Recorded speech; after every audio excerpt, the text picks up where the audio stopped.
Hello and welcome to screencast number 6. And in this screencast we're going to consider the idea, could we have too much fossil fuel energy available? And then we're going to look at secondary extraction and how that produces more fuel. We'll be considering hydraulic fracturing to expand our access to oil and gas. And we will also look at our drilling and drilling offshore. So those are some of the things that we're going to cover in today's screencast. So our renewable energy sources are being developed faster today, but we are also reaching farther for our fossil fuels. So we've got two variables going on. We are investing more and more money and energy and technology into locating and extracting new fossil fuel deposits. And we're reaching further for our fossil fuels by pursuing these 5 main approaches that we're going to look at. And one approach is, and we've discussed it, our secondary extraction from existing wells that enables us to go deeper. The hydraulic fracturing for oil and shale gas that we saw by putting in steam underneath our ground into the shale layers. Our offshore drilling to deeper waters that we're going to get more of the oil.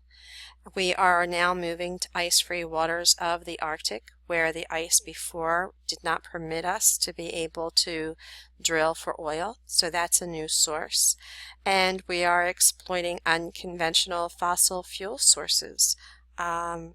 These are our new sources that we're trying to do with our oh my gosh, my mind just went blank with the sand oil that we've been talking about. And what's happening is these efforts are reducing the EROI of the fuels, and it's driving up costs, and it's intensifying the pollution and of course climate change. Let's go back and consider the development of the Canadian oil sands, and this is the unconventional fossil fuels that we're talking about. And this is going to swell the amount of oil available to us, and because of that it's going to extend the period during which we can rely on the oil. The U.S. is already seeing an increase in production from the deep offshore drilling and from hydraulic fracturing and secondary extractions, so much so that experts are now projecting that within the decade the U.S. will be exporting more oil than Saudi Arabia is. So that is tremendous in itself. We're extending our reach into less accessible places to obtain fuel that is harder to extract, and of course that's our technology is allowing for that, but it also increases the expense. We expand our proven reserves, and we postpone that threat of peak production that we mentioned in the last screencast. As we said, we're looking at the threat of climate change, and this is a very serious, and it's serious enough that some scientists are beginning to wonder if we should plan to just intentionally leave most of the oil, gas, and coal in the ground, to not even bother extracting it, and to look for renewable resources. We need to achieve a sustainable society. We will need to switch to renewable energy resources. That's just a fact.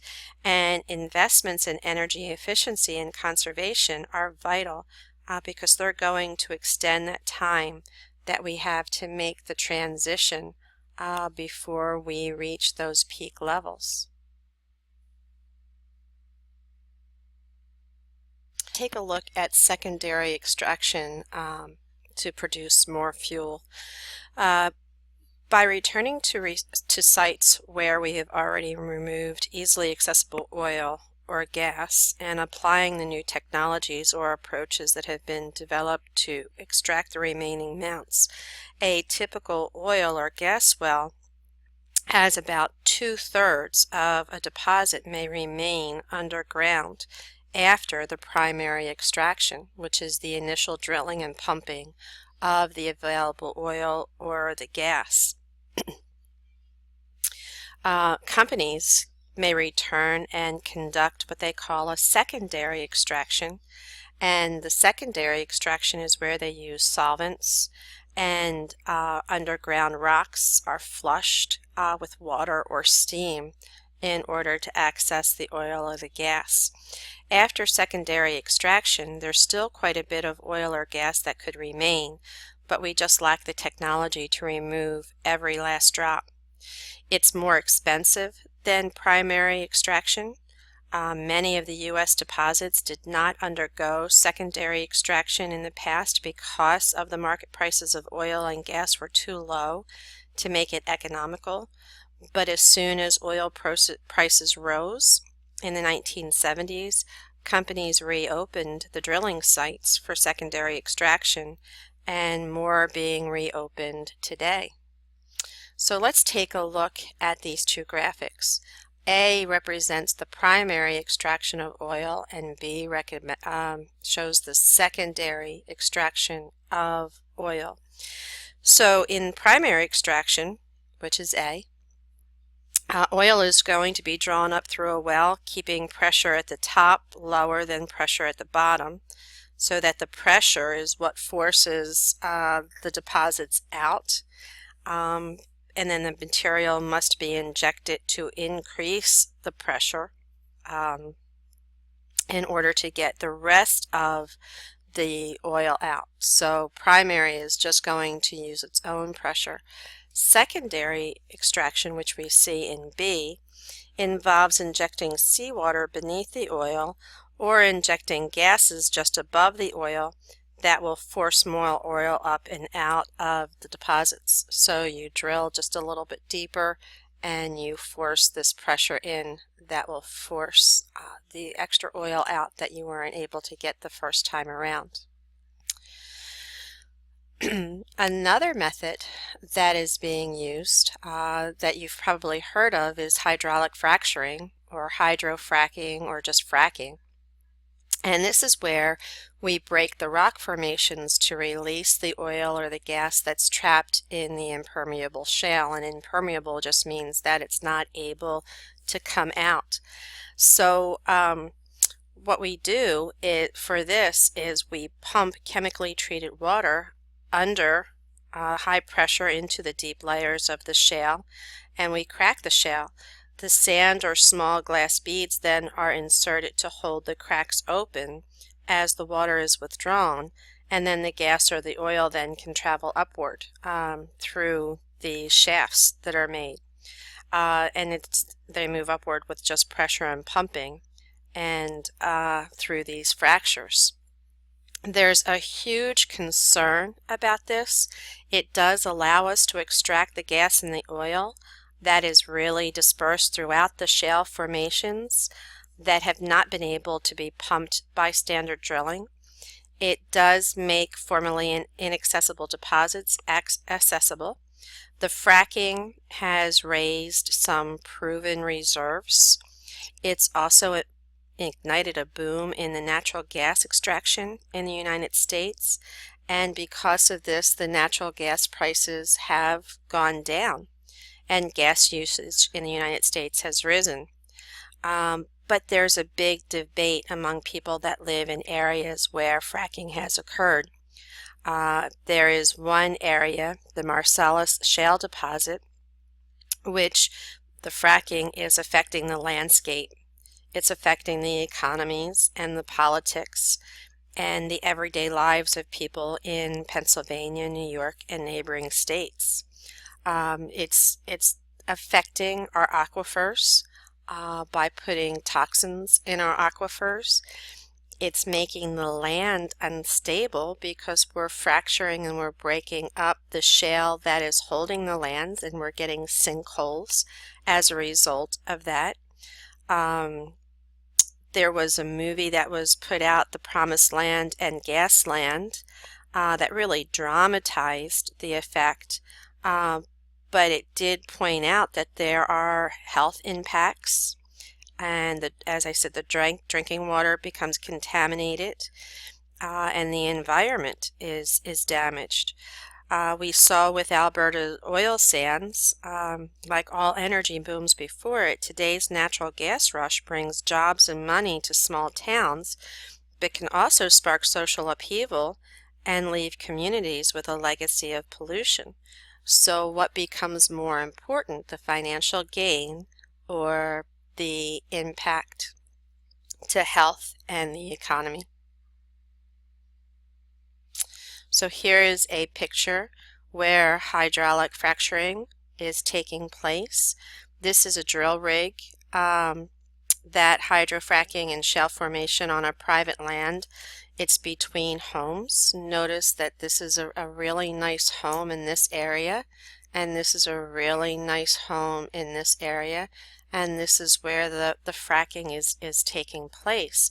This is happening in rural Hopewell Township, Pennsylvania, and some of the residents support the drilling because they hope for the financial benefits to their communities, whereas others are opposing the drilling because they're fearing contamination of their drinking water and damage to their quality of life and health benefits.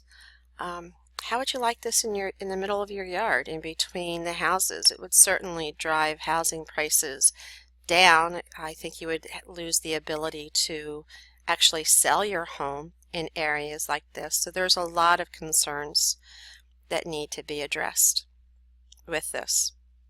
So we drill for oil and natural gas not only on land, but also below the sea floor and on the continental shelves.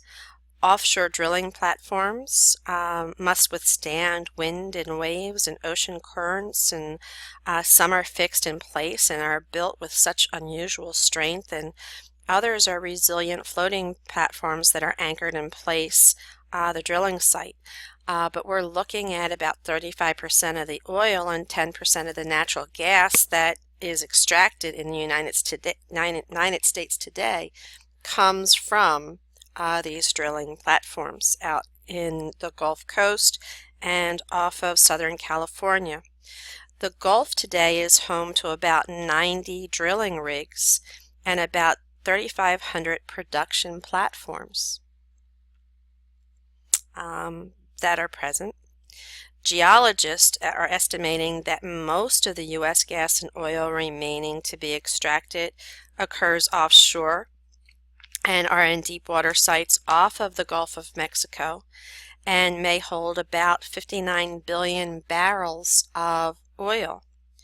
We've been drilling in shallow water for several decades now. As oil and gas are depleted at the shallow water sites and drilling technology improves, we are moving into deeper and deeper water. This poses some risks. The Deepwater Horizon spill that took place in 2010 killed 11 workers and was the largest accidental oil spill in history, and it took over 86 days to plug to stop the oil and gas from coming out. So all of that settled on the ocean floor and is really a pollutant and toxin to any organisms that are bottom dwellers in that benthic zone.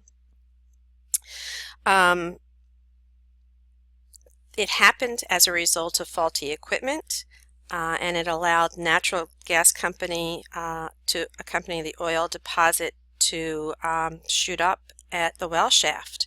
So it just shot up and it came out. It ignited the top of the platform. British Petroleum's, which we call BP,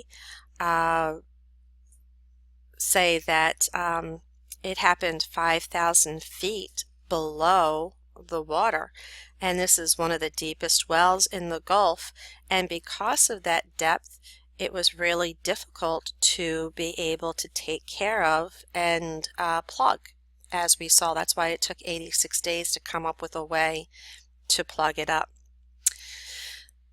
All right, we're coming to the end. We will continue to discuss discoveries of oil offshore in the next screencast, and our ability to drill regardless of accidents. So we'll see you on the other side.